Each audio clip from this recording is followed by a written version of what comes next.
Assalamualaikum warahmatullahi wabarakatuh. Di sini saya akan menjelaskan tentang slogan dari sistem Amani, yaitu Transcendentalize Your Company. Sekarang kita akan melihat apa perbedaan dengan Digitalize Your Company. Jadi biar lebih jelasnya saya coba kasih perbedaan antara Digitalize Your Company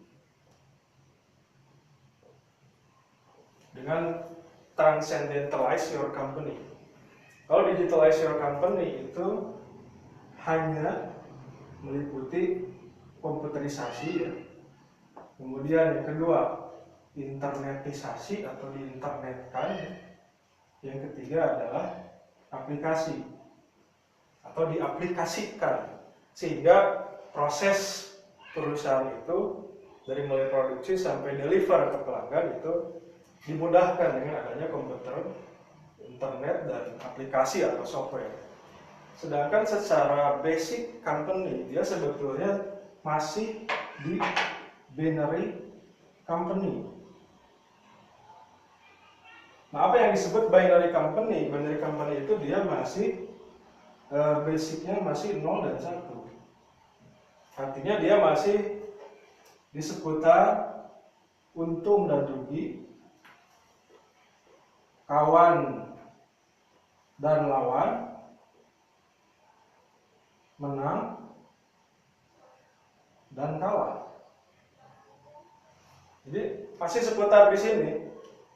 Nah, terus di binary company ini, karena dia 01, katakanlah dia membangun perusahaan dari 0, kemudian dia tumbuh dan berkembang hingga menjadi 1. Berikutnya dia tidak akan pernah masuk ke angka 2. Berikutnya dia akan balik lagi ke 1, ke 0.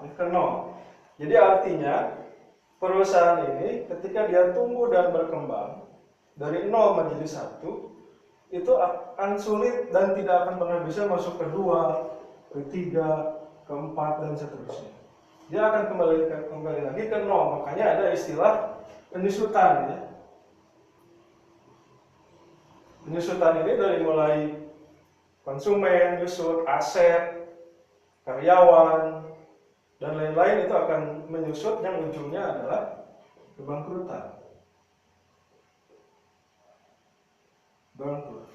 Kalaupun tidak bangkrut, perusahaan ini paling nanti pondasinya adalah dengan putaran hutang.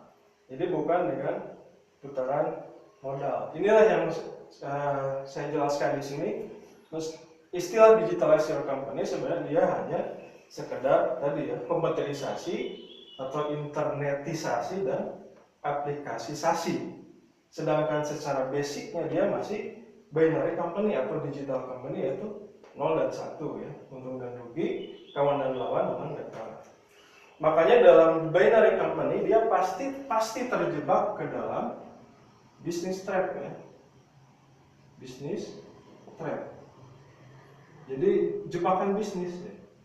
Artinya dia akan menghabiskan waktu, tenaga, dan pikiran. Itu akan habis digunakan untuk bisnis. Ya, waktunya habis, tenaganya habis, pikirannya habis, digunakan untuk bisnis. Artinya bisnis menguasai dia, bukan dia menguasai bisnis. Nah, sudah mau waktu habis, tenaga habis, pikiran habis, ujungnya nanti dia akan kembali ke 0 dan akan mengalami penyusutan yang ujungnya adalah bangkrut. Nah, itulah yang disebut binary company. Nanti kita akan bahas tentang apa itu transcendentalize your company.